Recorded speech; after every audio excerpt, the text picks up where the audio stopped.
بسم اللہ الرحمن الرحیم ایاک نعبد و ایاک نستعین۔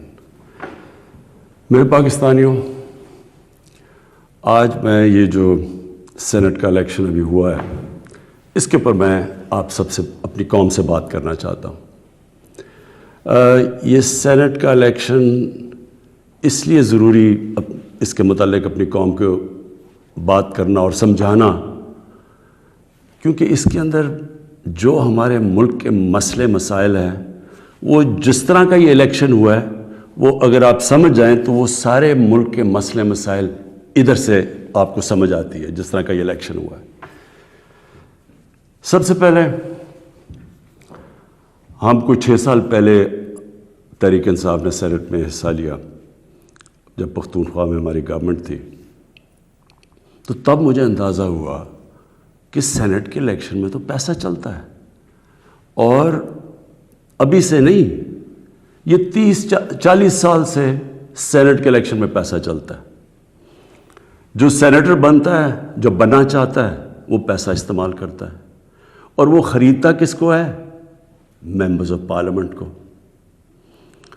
تو مجھے بڑی حیرت ہوئی جب مجھے پتہ چلا، اور تب سے میں نے کیمپین شروع کی کہ یہ کیا مذاق ہو رہا ہے ہماری جمہوریت کے ساتھ، کہ کیسی جمہوریت ہے جس کے اندر ملک کی لیڈرشپ، یہ یاد رکھیں سینٹ کے اندر ملک کی لیڈرشپ آتی ہے، اور جو ممبرز آف پارلیمنٹ ہیں ان میں سے ملک کی لیڈرشپ آتی ہے، ان میں سے وزیر بنتے ہیں، ان میں سے وزیر اعظم بنتے ہیں، ان میں سے وزیر اعلیٰ بنتے ہیں۔ تو مجھے تب سے حیرت ہوئی کہ جب آپ پیسہ خرچ کر رہے ہیں، ایک سینیٹر رشوت دے کے سینیٹر بن رہا ہے، اور دوسری طرف وہ ممبرز آف پارلیمنٹ جو اپنا ضمیر بیچ رہے ہیں، پیسے لے کے ووٹ کر رہے ہیں، یہ کون سی جمہوریت ہے؟ تو تب سے میں نے کیمپین شروع کی، اور میں نے تب سے کہا کہ اس کی اوپن بیلٹ ہونی چاہیے۔ ہمارا جب دوسرا سینٹ کا الیکشن ہوا 2018 میں، ہمیں پتہ چلا ہمارے تقریباً 20 ممبر آف پارلیمنٹ بک گئے تھے، انہوں نے پیسے لے کے اپنی ووٹ بیچی، ہم نے 20 ممبرز کو نکالا۔ لیکن پھر میں نے دیکھا کہ یہ صرف میں نہیں کہہ رہا، یہ دونوں مین پارٹیز، انہوں نے چارٹر آف ڈیموکریسی میں، پیپلز پارٹی اور نون لیگ نے چارٹر آف ڈیموکریسی میں سائن کیا کہ اوپن بیلٹ ہونا چاہیے کیونکہ سینٹ کے الیکشن میں پیسہ چلتا ہے۔ اور پھر بعد میں ان کی سٹیٹمنٹس آئیں، ان کے پی ایم ایل این کے پارٹی لیڈر نے بھی سٹیٹمنٹ دی، اس کی بھی آئی، ان کے سینئر، ان کے جو آفس بیئرز ہیں ان کی سٹیٹمنٹس آئیں۔ تو جب یہ سینٹ الیکشن کے اوپر یہ آ رہا تھا، ہم نے پارلیمنٹ میں اپنا بل بھی پیش کیا، نہیں ہو رہا تو باقی پارٹیز جو کہ کہہ بیٹھی تھی کہ اوپن بیلٹ ہونا چاہیے، جب انہوں نے ہماری حمایت نہیں کی تو ہم سپریم کورٹ میں گئے، سپریم کورٹ میں پورا کیس ہوا۔ اس کیس کے اندر ججز صاحبان نے بار بار پوچھا کہ پیسہ چلتا ہے، اور اس کے دوران ایک ویڈیو نکلائی جو 2018 میں سینٹ الیکشن میں ایم پیز پیسے لے رہے تھے، وہ ویڈیو بھی نکلائی، یعنی کسی کو کوئی شک نہیں تھا۔ پھر جب یہ عدالت کے اندر، سپریم کورٹ کے اندر جب اس کی بات چیت چل رہی تھی تو الیکشن کمیشن نے اوپن بیلٹ کے خلاف کہی، اور سپریم کورٹ بار بار کہتا رہا کہ آپ کی ذمہ داری ہے صاف اور شفاف الیکشن کروانے کی۔ اور وہ ساری پارٹیز، پی ڈی ایم کی پارٹی سب اکٹھی ہو گئی، سب نے اکٹھے ہو کے کہا کہ نہیں جی سیکرٹ بیلٹ ہونی چاہیے، جبکہ ماضی میں یہ خود کہتے رہے کہ اوپن بیلٹ ہونی چاہیے۔ اب میں آپ سب سے یہ سوال پوچھتا ہوں کہ آپ کا کیا خیال ہے کہ کیا وجہ تھی کہ یہی پارٹیز پہلے چاہتی تھیں کہ سیکرٹ اوپن بیلٹ ہونی چاہیے، اب کیوں یہ ساروں نے زور لگایا کہ سیکرٹ بیلٹ ہونی چاہیے؟ یہ جمہوریت کے خلاف ہے، یہ آئین کے خلاف ہے۔ تو پہلے یہ آئین کے خلاف نہیں تھی جب انہوں نے چارٹر آف ڈیموکریسی میں سائن کیا تھا، انہوں نے سینٹ کے اندر یہ بل ایک نکالا ہوا تھا، یہ ایک فورم کے اندر انہوں نے تب بھی کہا ہوا تھا کہ اوپن بیلٹ ہونی چاہیے۔ تو میں آج اپنی قوم کے سامنے یہ رکھتا ہوں کہ یہ کیا ہوا، یہ آپ نے سمجھنا ہے۔ ہوا یہ کہ یہ جب سے ہماری حکومت آئی ہے سب سے ان کو جتنے بھی یہ پرانی پولیٹیکل پارٹیز کے اندر کرپٹ لوگ تھے اور ان کے لیڈرز، ان سب کو خوف ہو گیا کہ کیونکہ یہ عمران خان نے اپنی پوری کرپشن کے اوپر کیمپین کی ہوئی ہے، اب یہ کہیں ہمارے کرپشن کے کیسز کے اوپر آگے نہ بڑھے۔ اور یہ میں آپ کو یاد کرا دوں کہ کرپشن کے کیسز ان کے پرانے ہیں، یہ کرپشن ہم نے نہیں کیسز بنائے، یہ ان کے دور کے کیسز بنے ہوئے ہیں۔ ہمارے دور میں تو صرف کوئی 5% بھی کیسز نہیں ہوں گے، سارے پرانے تھے۔ تو یہ تب سے سب اکٹھے ہو گئے، اور میں نے پہلے دن بھی جب میں گورنمنٹ میں آیا، میں نے پہلے دن کہا اپنے پہلے خطاب میں کہ یہ سب اکٹھے ہو جائیں گے، سب جمہوریت کے نام پہ شور مچائیں گے، APDM ڈیموکریٹک موومنٹ، یہ جمہوریت کے نام پہ سارے ایک ہی ان کا انٹرسٹ ہوگا کہ میرے اوپر اتنا پریشر ڈالو کہ میں ہاتھ کھڑے کر کے کہوں جس طرح جنرل مشرف نے کیا تھا، ان کو NRO دے دوں، ان کے کرپشن کے کیسز ختم کر دوں۔ تو اب انہوں نے کیا کیا؟ انہوں نے پہلے کوشش کی بلیک میل کرنے سے پہلے دن سے کہ جی الیکشن خراب ہے، پھر انہوں نے اس کے اوپر کرونا کے اوپر پوری کوشش کی۔ پھر جب فیٹف کا بل آئی، ذرا آپ نے سمجھنا ہے فیٹف کا بل کیا تھا۔ فیٹف کا بل یہ تھا کہ ان کے دور میں ہمیں ایک انٹرنیشنل جو ایک ادارہ ہے فیٹف، اس کے اندر ہمیں گرے لسٹ میں ڈال دیا گیا۔ گرے لسٹ کا مطلب یہ ہے کہ اگر آپ جو وہ فیٹف کہتی ہے اگر وہ آپ نہیں کرتے تو وہ آپ کو بلیک لسٹ میں ڈال دیں گے۔ بلیک لسٹ کا کیا مطلب ہے؟ ملک کے اوپر سینکشنز لگ جائیں گے۔ سینکشنز کا کیا مطلب ہے؟ آپ کو صرف میں آسان زبان میں سمجھا دوں، اس کا مطلب یہ ہے کہ جو وہ سینکشنز لگے گی ہمارا روپیہ گرنا شروع ہوگا، اور ہمارا روپیہ کتنا گرتا ہے یہ کوئی کہہ نہیں سکتا، لیکن جب روپیہ گرتا ہے آپ سمجھ جائیں کہ اس وقت مہنگائی بڑھ جاتی ہے، کیونکہ ساری چیزیں جب روپیہ گرتا ہے جو چیز آپ باہر سے منگاتے ہیں مہنگی ہو جاتی ہے، جس کے اندر تیل ہے، بجلی ہے، کیونکہ بجلی بھی تیل کے اوپر آدھی بنتی ہے، پھر ڈالر کے کانٹریکٹس ہیں، پھر دالیں ہیں وہ 70% باہر سے، پھر گھی باہر سے آتا ہے، پھر گندم بھی ہمیں باہر سے منگوانی پڑی۔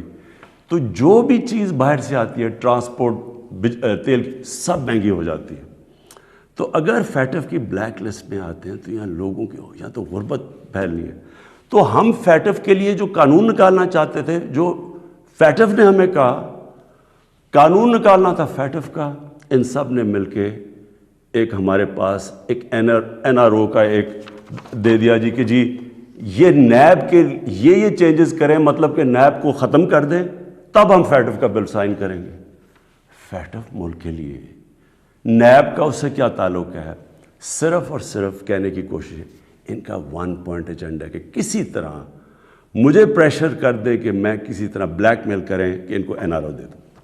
اب آپ سمجھیں کہ انہوں نے یہ کیوں کیا؟ کیوں یہ جو پہلے کہہ رہے تھے، سب کہہ رہے تھے کہ سینٹ کے الیکشن میں پیسہ چلتا ہے اور اوپن بیلٹ ہونی چاہیے، اور اب کیوں سب اکٹھے ہو گئے؟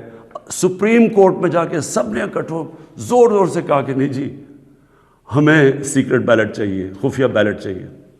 اس کی وجہ یہ تھی، انہوں نے یہ پلان کیا کہ یہ جو ہمارا الیکشن تھا حفیظ شیخ کا اور یوسف رضا گیلانی کا، اس میں انہوں نے پورا پیسہ چلانا تھا، پوری کوشش کرنی تھی کہ ہمارے ممبرز توڑیں، ان کو پیسے دے کے اپنے ساتھ ملائیں، اور کسی طرح وہ الیکشن جب وہ حفیظ شیخ نے ہارنا تھا تو اس سے کیا سامنے آنا تھا کہ جی عمران خان کی پارلیمنٹ کے اندر میجورٹی ختم ہو گئی، اور میجورٹی ختم حالانکہ ووٹ آف نو کانفیڈنس تو نہیں ہے، لیکن جب یہ ایک دفعہ آ جائے کہ جی عمران خان کے ممبر ادھر جا سکتے ہیں اور ان کے ممبر زیادہ ہو گئے ہیں، یعنی ہمارے ممبرز ان کے ساتھ چلے گئے ہیں، اس کا مطلب کہ اگلا سٹیپ یہ ووٹ آف نو کانفیڈنس لے آئیں۔ تو اصل مقصد یہ تھا کہ ووٹ آف کانفیڈنس کی تلوار میرے اوپر لٹکائیں، مجھے بلیک میل کریں کہ میں کسی طرح ان کو NRO دے دوں۔ اب میں بتاتا ہوں کہ آگے میں نے کیا قدم لیے، لیکن میں صرف تھوڑا سا اپنی قوم کو، کیونکہ میں یہ ضروری ہے، آپ میں سے کئی نوجوان، ہماری نوجوان آبادی، ان کو پتہ نہیں ہے کہ میری یہ اب 25 سال ہو گئے ہیں، یہ اسٹرگل ہے کیا، یہ کیوں تھی۔ دیکھیں، عمران خان وہ واحد پولیٹیشین ہے جس کے پاس سب کچھ تھا پولیٹکس میں آنے سے پہلے۔ میں وہ آدمی ہوں جس کو شاید ملک میں سب سے زیادہ شہرت تھی، جتنا پیسے تھے میری زندگی کے لیے بہت تھے، مجھے کسی چیز کی ضرورت نہیں تھی جب میں پولیٹکس میں آیا۔ میں آیا کیوں پولیٹکس میں ہم وہ ہیں جنریشن جو پہلی، میرے والد، میری والدہ ایک غلام ہندوستان میں پیدا ہوئے تھے۔ میں پہلا پاکستانی جنریشن تھا جو آزاد ملک میں پیدا ہوا تھا، اور ہمیں اپنے ملک پہ بڑا فخر تھا۔ جیسے ہمارا ملک اٹھتا جا رہا تھا، آج سے 50 سال پہلے، 55 سال پہلے پاکستان کی مثال دی جاتی تھی دنیا میں، ہمیں فخر ہوتا تھا۔ پاکستان کا دنیا کے اندر ایک رتبہ تھا۔ ہمارا جب یہاں سے پریزیڈنٹ باہر گیا تو اس کو ایئرپورٹ پہ امریکن پریزیڈنٹ ملنے آیا۔ یہ اور بھی چھوڑے، یعنی ہماری ہر طرح ایک ملک میں ایک ہوپ تھا، اوپر جا رہے تھے ہم۔ تو آہستہ آہستہ میں نے اپنا ملک نیچے آتے دیکھا، اور جو 1985 کے بعد اس ملک میں تباہی مچی، جب سے کرپشن یہ آسمانوں پہ گئی، نان پارٹی بیس الیکشن ہوا تھا، آپ کو موقع ملے تو وہ ضرور پڑھیں، کیونکہ وہ ایک ایسا جسے ٹرننگ پوائنٹ کہتے ہیں، جس کے بعد ہماری تقدیر بدلی، جس کے بعد کرپشن بڑھنی شروع ہوئی پاکستان میں، جس وقت پولیٹکس کے اندر پیسہ چلنا شروع ہوا۔ یہ یاد رکھیں 1985 تھا وہ۔ تو ہم دیکھ رہے تھے کہ آہستہ آہستہ پیسہ اقتدار میں کیوں آ رہے ہیں جی؟ بزنسز چلانے کے لیے۔ پرائم منسٹر بن رہا ہے تو فیکٹریاں بننی شروع ہو گئیں، پرائم منسٹر بننا ہے تو بزنس مین بننا، 7 وزیروں نے پیسہ بنانا شروع کر دیا۔ 85 کے بعد ہمارا ملک جانا شروع ہوا نیچے۔ اس سے پہلے ہندوستان اور پاکستان کے اندر میں آپ کو فرق بتاؤں، میں جب کرکٹ کھیل کے ہندوستان سے پاکستان آتا تھا تو لگتا تھا غریب ترین ملک سے امیر ترین ملک میں آ گیا ہوں، اور آہستہ آہستہ آہستہ ہم نے چینج دیکھا یہ آتے ہوئے۔ میں اس لیے پولیٹکس میں آیا تھا، اور میرا مقصد کیا تھا؟ دیکھیں، میں نے تو بہت اپنا وقت باہر کی دنیا میں گزارا ہے۔ میں نے مغربی ممالک دیکھے ہیں، میں نے انگلینڈ کے اندر ان کے سارے سسٹمز دیکھے ہیں۔ فرق کیا ہے؟ کیا وجہ ہے کہ ایک ملک اوپر چلا جاتا ہے اور دوسرا ملک سارے وسائل کے باوجود نیچے آ جاتا ہے؟ وہ ہے لفظ انصاف، قانون کی بالادستی۔ نبی صلی اللہ علیہ وسلم نے مدینہ کی ریاست کی بنیاد کس چیز پہ رکھی تھی؟ عدل اور انصاف پہ۔ انہوں نے جب کہا تھا، اور وہ اچھا یہ ہے کیا انصاف؟ قانون کی بالادستی کا مطلب کیا ہے؟ میں چاہتا ہوں سب نوجوان آپ سب سمجھیں۔ قانون کی بالادستی کا مطلب یہ ہوتا ہے کہ طاقتور اور کمزور ایک ہی برابر ہوں، قانون ان سے ایک طرح کرے۔ جب نبی صلی اللہ علیہ وسلم نے کہا تھا کہ تمہارے سے پہلے بڑی قومیں برباد ہوئی، جو طاقتور کے لیے ایک قانون، کمزور کے لیے دوسرا قانون، وہ قومیں تباہ ہو جاتی ہیں۔ جب انہوں نے کہا کہ میری بیٹی بھی اگر جرم کرے بھی اس کو سزا ملے گی، کہنے کا مطلب یہ ہے کہ قانون یعنی انصاف وہ ہوتا ہے جو طاقتور کو قانون کے نیچے لے کے آتا ہے۔ اب یہاں کیا ہو رہا تھا؟ جو طاقتور، اس کے لیے سارا ایک قانون، وہ چوری کر رہا ہے، وہ پیسے بنا رہا ہے، وہ منی لانڈرنگ کر رہا ہے، وہ پلاٹوں کے اوپر قبضے کر رہے ہیں، وہ سرکاری ان کو کوئی پکڑ نہیں رہا تھا۔ بیچارے غریب لوگ جیلوں میں بھرے ہوئے تھے۔ میں نے بھی جب جنرل مشرف کے دور میں کوئی 8-9 دن جیل میں گزارے ہیں، وہاں صرف غریب لوگ آپ کو نظر آتے ہیں، لگتا ہے صرف غریب ہی چوری کرتا ہے۔ دیکھیں، یہ آپ کو آج میں صرف سمجھانے کی کوشش کر رہا ہوں کہ میری سٹرگل ہے کیا۔ 2 چیزیں ہوتی ہیں، جب طاقتور کو ایک ملک کا قانون اس کو پکڑتا نہیں ہے، جب وہ کوئی جرم کرتا ہے تو وہ ملک اپنی تباہی کی طرف چلا جاتا ہے، جس طرح ہمارے نبی صلی اللہ علیہ وآلہ وسلم نے کہا تھا۔ وہ کیوں چلا جاتا ہے؟ میں یہ بھی آپ کو سمجھاتا ہوں۔ دیکھیں، چھوٹے چوری کرتے ہیں، غریب آدمی چوری کرتا ہے، پٹواری چوری کرتا ہے، تھانے دار، وہ پیسے بناتے ہیں، تنگ ہوتے ہیں لوگ۔ لیکن جب ملک کا پرائم منسٹر اور منسٹر چوری کرتا ہے تو وہ ایک ملک کو مقروض کر کے رکھ دیتا ہے. وہ کیسے کرتا ہے؟ میں پرائم منسٹر ہوں، سارے جتنے میرے جیل میں چور بھرے ہوئے ہیں ان کی ساری چوریاں اکٹھی بھی کر دو تو وہ کتنے کی بن جائے گی؟ 2 3 4 ارب 5 ارب 6 ارب. میں پرائم منسٹر ہوں، میں ایک پروجیکٹ کے اندر میں اربوں روپیہ بنا سکتا ہوں. کیسے؟ میں پاور پروجیکٹ لگاؤں، اور یہاں ہوا ایسے، پاور پروجیکٹ لگاتا ہوں 100 ارب کا، وہ ہوتا ہے اس کی قیمت 100 ارب، میں اسے کہتا ہوں 130 ارب کر دو. 30 ارب سیدھے میرے باہر ہی، ملک سے باہر ہی چلے جاتے ہیں، میرے اکاؤنٹ میں آ جاتے ہیں. اب وہ جو 30 ارب، سب سے پہلے تو سارے ملک کے چور ملا کے بھی 30 ارب چوری نہیں کرتے. وہ جو جیلوں میں بیچارے ہیں، مشکلوں میں، کوئی بے روزگار ہے، کوئی 100 مسئلے ہوتے ہیں عام آدمی کے. کئی تو ہوتے بھی چور ہیں لیکن کئی بیچارے مجبور بھی ہوتے ہیں، وہ تو جیلوں میں ہیں. سیدھا بیٹھ کے 30 ارب ایک ڈیل میں بنا سکتا ہوں. اور اچھا، اس کی قیمت کون ادا کرتا ہے؟ آپ ادا کرتے ہیں. وہ کیسے ادا کرتے ہیں؟ کیونکہ جو 130 ارب کا جب پروجیکٹ بن جاتا ہے تو اس کا جو بجلی کی قیمت ہے وہ اوپر چلی جاتی ہے. آپ اگر کہیں پتہ چلوائیں کہ وہی پروجیکٹ جو پاکستان میں لگے ہوئے ہیں وہ کتنے پہ لگے ہیں اور جو وہی پروجیکٹ باہر کے بجلی کے لگے ہیں ان کی کتنی قیمت ہے، تو اس کی کون قیمت ادا کرتا ہے؟ قوم ادا کرتی ہے. قوم مقروض ہو جاتی ہے. ساری تیسری جن کو کہتے ہیں ڈیولپنگ ورلڈ، غریب ملک، آپ ساری ایک ایک ملک کا آپ کو بتا سکتا ہوں ان کی غربت کا سبب کیا ہے. وہاں ان کے بھی پرائم منسٹر بیٹھے ہیں، پریزیڈنٹ بیٹھے ہیں، وزیر بیٹھے ہیں، وہ بھی ملک کا پیسہ چوری کرتے ہیں. پھر ان کو مجبوری باہر بھجوانا پڑتا ہے کیونکہ ملک میں نظر آ جائے گا نا پیسہ، اس لیے وہ پھر باہر، یہ جس طرح یہ چینی والا اور یہ پاپڑ والا، ان کے نام پہ باہر اس لیے بھجوانے پڑتے ہیں کہ وہ پکڑے نہ جائیں. اب جب وہ پیسہ باہر جاتا ہے وہ دگنا ملک کو نقصان ہو جاتا ہے. آپ کو پتہ ہے ایک یونائٹڈ نیشنز کا ایک ادارہ ہے، میں یہ چاہتا ہوں کہ آپ پورا سمجھیں کہ اس ملک سے یہ تھوڑے سے جو مل کے یہ جو بڑے بڑے مجرم ہیں کر کیا رہے ہیں آپ کے ملک سے. یہ ہمارے ملک میں نہیں صرف ہو رہا، یہ غریب ملکوں میں سب میں یہی کہانی ہے. جو ایک ادارہ ہے اس کو کہتے ہیں فیکٹ آئی، یہ یونائٹڈ نیشنز کا ادارہ ہے.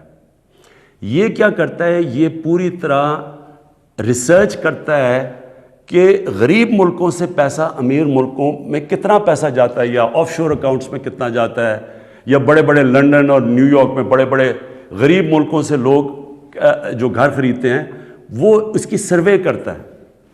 اس کے مطابق ہر سال 1000 ارب ڈالر غریب ملکوں سے امیر ملکوں میں جاتا ہے، آف شور اکاؤنٹس میں جاتا ہے. یہ فیکٹ آئی کی رپورٹ ہے. آپ کو پتہ ہے ہمارا سارا 22 کروڑ لوگوں کا بجٹ کتنا ہے؟ مشکل سے 60 ارب ہے. ہم 22 کروڑ لوگ جو ہیں، ہمارا سارا بجٹ 60 ارب ہے. تو 1000 ارب غریب ملکوں سے جاتا ہے. ایک 10 سال پہلے رپورٹ آئی تھی، پاکستان سے 10 ارب ڈالر منی لانڈرنگ ہو کے ملک سے باہر جاتا ہے. تو یہ ہو کیا رہا ہے؟ غریب ملکوں سے پیسہ جا رہا ہے امیر ملکوں میں، غریب ملک غریب ہوتے جا رہے ہیں، غریب ملکوں اور امیر ملکوں میں فاصلے بڑھتے جا رہے ہیں. غریب ملک جو پیسہ ان کا ادھر خرچ ہو تاکہ روزگار ملے تو اسکولوں پہ چلے، یا وہاں وہ اس ملک کے اندر اکنامک گروتھ ہو، وہ پیسہ ملک سے باہر چلا جاتا ہے. تو جو پرائم منسٹر اور وزیر جب کرپشن کرتے ہیں وہ ملک کو مقروض کر دیتے ہیں، قرضے چڑھ جاتے ہیں. وہ قرضے اتارنے کے لیے ٹیکس لگانے پڑتے ہیں. ٹیکس سے مہنگائی ہوتی ہے، مہنگائی سے غربت ہوتی ہے. دوسرا، جب وہ ڈالر باہر بھیجتے ہیں روپے پہ پریشر پڑتا ہے، جب روپیہ گرتا ہے باہر سے ساری چیزیں پھر مہنگی ہو جاتی ہیں. تو یہ جو میری سٹرگل ہے اس کا مقصد کیا تھا؟ کیونکہ میں نے تو دنیا میں دیکھا ہوا تھا، جو امیر ملک سوئٹزرلینڈ جو میں نے دیکھے ہیں ان ساروں کے اندر قانون کی بالادستی کا مطلب طاقتور قانون کے نیچے ہے. ہمارے ملک میں آپ نے تماشا دیکھا، جنرل مشرف اتنی طاقت اس کے پاس، فوج اس کے نیچے، عدلیہ اس کے نیچے، اپوزیشن وہ نہیں. اس نے پریشر میں آ کے ان دونوں پارٹیز کو NRO دے دیا. وہ NRO کی وجہ سے آج جب ہماری حکومت آئی ہے، جتنا ہم ٹیکس کا پیسہ اکٹھا کرتے ہیں آدھا چلا جاتا ہے ان کے لیے ہوئے قرضوں کی قسطوں پہ. ہم نے تو اپنا بجٹ بیلنس کر دیا, ہم نے تو خرچے اور آمدنی کو بیلنس کر دیا, لیکن جو قرضوں کی قسطیں دینی پڑتی ہے وہ ہمارے اوپر بوجھ بڑا ہوا ہے. یہ ساری غریب ملکوں کی یہی سٹوری ہے. میں یہ آپ کو اس لیے بتا رہا ہوں, آپ کو پتہ چلے کہ اس ملک, ہم ایک غریب ملک نہیں ہیں, اللہ نے اس کو سب کچھ دیا ہوا ہے, لیکن کوئی دنیا کا ملک آگے نہیں بڑھ سکتا جس کے اوپر بیٹھے ہوئے طاقتور اس ملک کا پیسہ نکال رہے ہوں باہر. کوئی ملک نہیں چل سکتا. اب واپس آ جائیں سینٹ پہ. یہ کیوں سینٹ کا الیکشن امپورٹنٹ تھا, انہوں نے کیوں اتنا زیادہ زور لگایا, پتہ ہوتے ہوئے کہ پیسہ چلنا ہے سیکرٹ بیلٹ میں, یہ کیوں سب اکٹھے ہو کے انہوں نے کوشش کی, یہ پورا یہ جو ڈرامہ کیا ہے. اگر اوپن بیلٹ ہو جاتی, تحریک انصاف کو تو ہمیں اتنی سیٹیں ملنی تھی جتنی ملی ہیں سینٹ میں. ہمارا تو یہ جو کہہ رہے ہیں نا کہ بہت بڑا کوئی مارکا مار لیا, ہمیں تو اتنی سیٹیں مل گئی ہیں, ہم تو سب سے بڑی پارٹی بن گئے سینٹ میں. لیکن انہوں نے جو سارا ڈرامہ کیا ہے وہ ایک حفیظ شیخ کی سیٹ کے اوپر, اور سارا جو پیسہ لگایا ہے, جو یوسف رضا گیلانی کا پیسے بانٹ رہا تھا شام کو, لوگوں کی ضمیر خرید رہا تھا.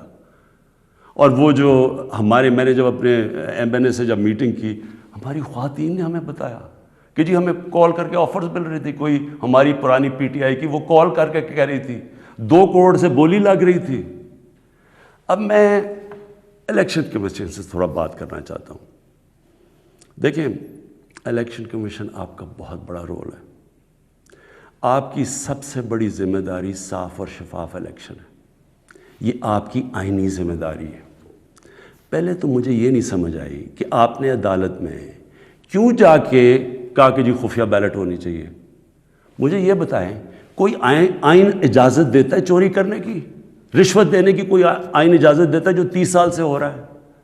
پھر جب آپ کو سپریم کورٹ نے موقع دیا, کیا انہوں نے آپ کو کہا کہ ہاں اس دن سیکرٹ بیلٹ کروا لو, لیکن اس کے بعد ان کی آئیڈینٹیفیکیشن رکھو بیلٹ کی کہ ہم مثلا آج پتہ چلوانا چاہتے ہیں جی ہمارے 15-16 لوگ جو بکے ہیں, میں ورڈ یوز کر رہا ہوں بکے ہیں, ہمیں پتہ تو چلے وہ کون ہے. آپ نے ان مجرموں کو بھی بچا لیا یہ سیکرٹ بیلٹ کروا کے. آپ نے ہماری جمہوریت کو نقصان پہنچایا ہے. مجھے بتائیے کون سی جمہوریت ہے جدھر پیسے دے کے کوئی سینٹ بنتا ہے؟ یہ جمہوریت ہے؟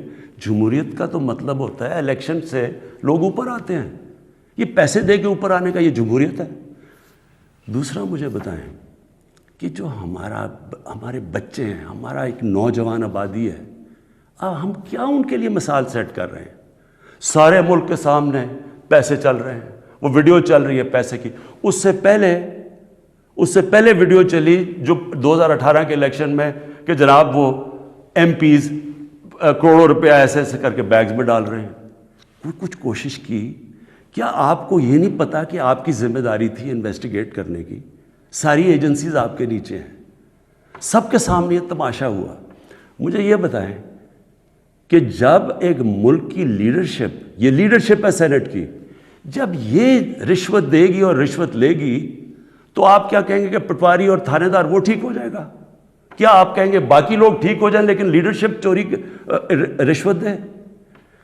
ایک چائنیز پروورب ہے کہ fish rots from the top. جب اوپر آپ کرپشن کی اجازت دے رہے ہیں اور آپ کے سامنے ہوئی ہے اور آپ کو پتہ تو ہونی ہے. میں کہتا کیا, میں نے الیکشن سے پہلے کہا کہ ریٹس لگ گئے ہیں لوگوں کے, بولیاں لگ رہی ہیں. آپ کو موقع جب دیا سپریم کورٹ نے, کیا وجہ تھی کہ آپ 1500 بیلٹس کے اوپر کوئی ایک بار کوڈنگ نہیں کر سکتے تھے؟ تو آپ نے تو پوری طرح ایک موقع دیا ملک کی جمہوریت کو ڈسکریڈٹ کرنے کے لیے. اس سے کیا ہوا؟ میں آپ سے سوال پوچھتا ہوں کہ آج کیا ہماری جمہوریت اوپر گئی ہے نیچے گئی ہے؟ جو آپ نے ملک کی موریلٹی, اخلاقیات کو نقصان پہنچایا ہے کہ یہ جو اوپن ہارس ٹریڈنگ ہو رہی ہے, کیا اس سے فرق پڑا؟ مجھے بتائیں. یہ ایک بڑی عظیم خواب کا نام تھا پاکستان, اسلامی فلاحی ریاست. یہ علامہ اقبال نے کہا تھا مثال بنے گی مسلمان دنیا کے لیے. مجھے بتائیں یہ اپنے نوجوانوں کو آپ کیا بتائیں گے؟ یہ سارے ملک کے سامنے, اور یہ کتنا پیسہ چلا ہے, یہ ابھی تو یہ تو سامنے آ گیا نا آپ کا ویڈیو.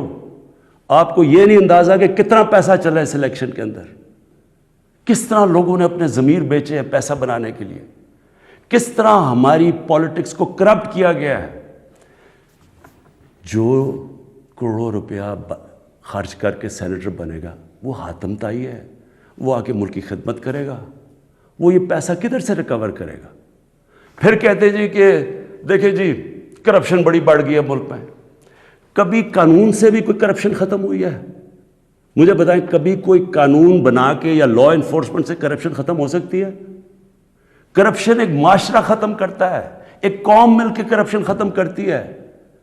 جب ایک قوم ایک میسج دیتی ہے کہ جو کرپشن کرے گا، رشوت دے گا، وہ ہمارے میں سے نہیں ہے، اس کو لوگ شادیاں نہیں کروائیں گے ان گھروں میں، ان کو گوٹ پارٹیز پہ نہیں بلائیں گے۔ ہمارے وہ میڈیا کے لوگ، میں ان سے سوال پوچھتا ہوں، بڑے بڑے صحافی عدالت میں جاتے ہیں، عدالت میں جا کے کہتے ہیں کہ جی وہ نواز شریف کو تقریر کرنے کی موقع دینا چاہیے، وہ نیلسن منڈیلا تقریر کرے گا، ملک کو پتہ نہیں کیا فائدہ ہوگا۔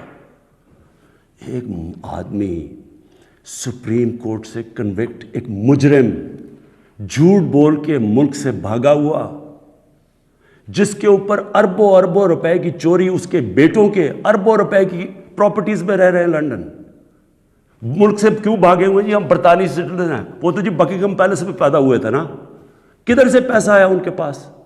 یہ یہاں سے پیسہ چوری کر کے باہر بیٹھے ہوئے ہیں، وہ باہر بیٹھا ہوا ہے، اس کا منشی جو دماد ہے وہ باہر بیٹھا ہوا ہے، ان کے بچے باہر بیٹھے، سارے اربوں پتی ہیں، کوئی جواب۔ اور یہاں ہمارے صحافی کہہ رہے ہیں کہ جو اسے تقریر کرنے کا موقع دے، وہ کوئی جیل سے نکلتا ہے اربوں روپے کی کرپشن کے چارج، وہ جا کے پھول پھینک رہے ہیں لوگ اس کے اوپر۔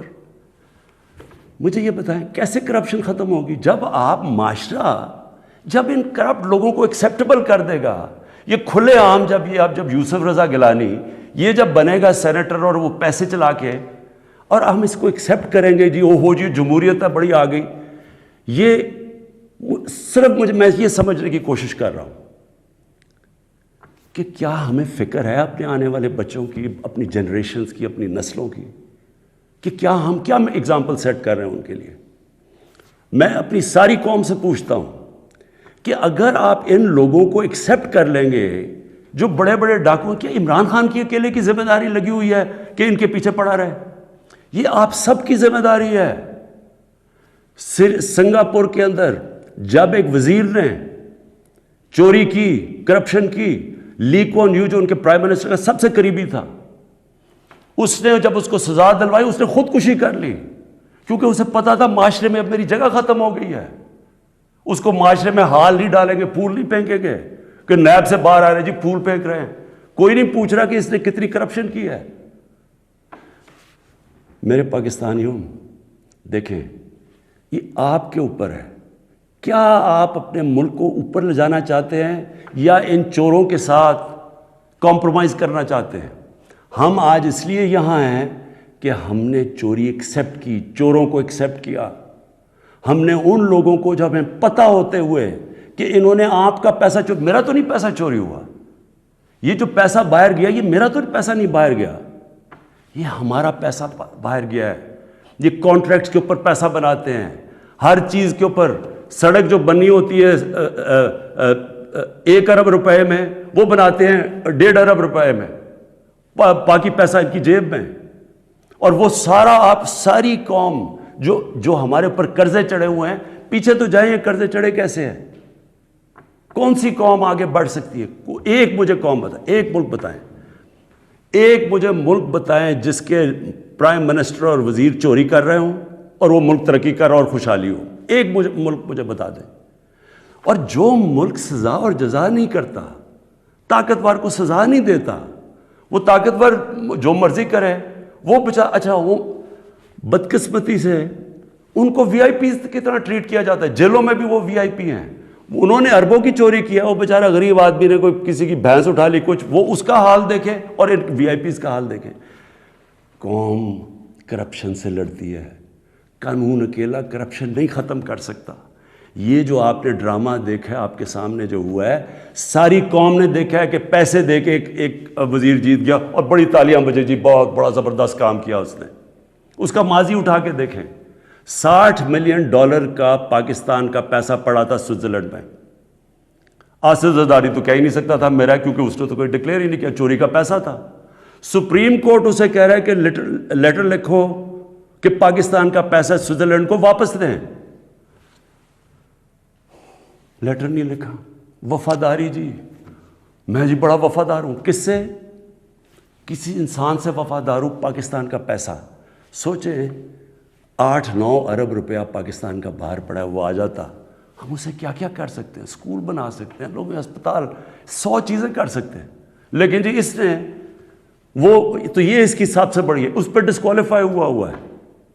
آج بڑے زوروں شوروں سے جی سینیٹر بن گیا، جی بہت بڑی کامیابی ہوئی ہے. اب میں آخر میں اپنی آپ سے آخری جو بات کرنا چاہتا ہوں وہ یہ، ان کا خیال یہ تھا کہ میرے اوپر یہ نو کانفیڈنس کی تلوار لٹکائیں گے، اور میں کیونکہ مجھے کرسی بڑی عزیز ہے تو میں ان کو کہوں گا کہ جی ہاں جی ٹھیک ہے، میں آپ کو NRO دے دیتا ہوں، یعنی آپ کی جتنے بھی کیسز نے آپ کو ختم کر دیتا ہوں. میں پرسوں کانفیڈنس موشن لے رہا ہوں، اسمبلی کے پاس جا رہا ہوں، کانفیڈنس اپنی اسمبلی کو کہہ رہا ہوں آپ بتائیں سامنے، کیونکہ وہ تو اوپن ہوگا نا. اب یہ آپ کا ڈیموکریٹک، میں اب اپنے سارے ممبرز کو کہہ رہا ہوں، یہ آپ کا جمہوری رائٹ ہے. آپ کہہ سکتے ہیں کہ جی ہم عمران خان کے ساتھ نہیں ہیں، میں آپ کی عزت کروں گا، ٹھیک ہے، میں نااہل ہوں، اتنا قابل نہیں ہوں. آرام سے ہاتھ کھڑے کریں کہ نہیں ہے، میں اپوزیشن میں چلا جاؤں گا، اگر آپ جیت جاتے ہیں میں اپوزیشن میں بیٹھ جاؤں گا. لیکن خفیہ طور پہ ہاں جی ہم آپ کے لیے ووٹ کریں گے، پیسے لے کے کسی اور کو ووٹ کریں. آپ اپنی آخرت تباہ کرتے ہیں. خوف خدا ہونا چاہیے آپ کو. اوپر والا تو سب کچھ دیکھ رہا ہے، ہمیشہ فکر کیا کرے اپنی آخرت کی. تو میں کانفیڈنس لوں گا جا کے اپنی اسمبلی سے. اور میں آپ کو یہ بتا دوں، یہ اب میں ذرا مخاطب ہوں، یہ جو سارے PDM کے جتنے یہ بڑے بڑے جو ان کے جو یہ جو بڑے بڑے کیا ہیں، یہ جو بھی ہیں، آپ سب کو میرا یہ پیغام ہے. دیکھیں مجھے اگر پاور مری جاتی ہے مجھے کیا فرق پڑتا ہے. میں نے کوئی فیکٹریاں بنائی ہیں آ کے، میں نے کوئی اپنے رشتہ داروں کو کئی بڑے بڑے عہدے دیے ہیں، میں تو کوئی باہر جا کے یہاں پیسے نکال کے تو بڑے بڑے کوئی مے فیئر میں نے کوئی بڑے بڑے گھر لے لیے ہیں. میں تو اپنے گھر میں رہتا ہوں. سوائے حکومت کا میرے اوپر پیسہ ایک ٹریول پہ اور ایک سیکیورٹی پہ، اس کے علاوہ سارے خرچے میں اپنے برداشت کرتا ہوں. سارے میرے ٹریول دیکھے، جب میں باہر گیا ہوں 10 گنا کم پیسہ خرچ کیا میں نے ٹریول میں، کیونکہ مجھے یہ نہیں کہ میں آپ کو کہہ رہا ہوں، مجھے خوف خدا ہے. میرے ملک میں بھوک ہے، مشکل وقت سے ملک گزر رہا ہے، میں اپنے ملک کا پیسہ بچاتا ہوں. میری زندگی میں کوئی فرق نہیں پڑے گا اگر میں اقتدار میں نہ ہوں، کوئی میری زندگی میں نہیں فرق پڑے گا. لیکن آپ سب کے لیے میرا پیغام ہے، میں چاہے اپوزیشن میں بیٹھوں چاہے اسمبلی سے بھی باہر ہو جاؤں، میں نے آپ میں سے کسی کو نہیں چھوڑنا جب تک آپ اس ملک کا پیسہ واپس نہیں کریں گے. میں اگر باہر بھی ہو جاؤں، میں اس قوم کے لوگوں کو نکالوں گا. یہ جو قوم ہے یہ اپنا جب ملک کا پیسہ چوری ہوتا ہے اس کو بچانے کے لیے نکلے گی. چوروں کے پیسے کو بچانے کے لیے قوم نہیں نکلتی جو آپ نے جتنی کوشش کر لی ہے. میں آپ کو پبلک نکال کے دکھاؤں گا، مجھے کوئی فرق نہیں پڑتا میری زندگی کو. ملک کے لیے جب تک میں زندہ ہوں، میں اس ملک میں قانون کی بالادستی کے لیے اپنے ملک کے اندر یہ لوگ جو کہ میں ان کو ملک کے غدار کہتا ہوں، جو چوری کر کے پیسہ باہر لے کے جاتے ہیں، میں ان کا مقابلہ کرتا رہوں گا. اور میرا یہ ایمان ہے کہ اللہ اس ملک کو بڑا اچھا وقت دکھانے والا ہے. مجھے یہ میرا ایمان ہے کہ یہ ملک ایک عظیم ملک بنے گا، اور یہ بنے گا ہی تب جب یہ سارے بڑے بڑے ڈاکو جیلوں میں ہوں گے. پاکستان پائندہ باد.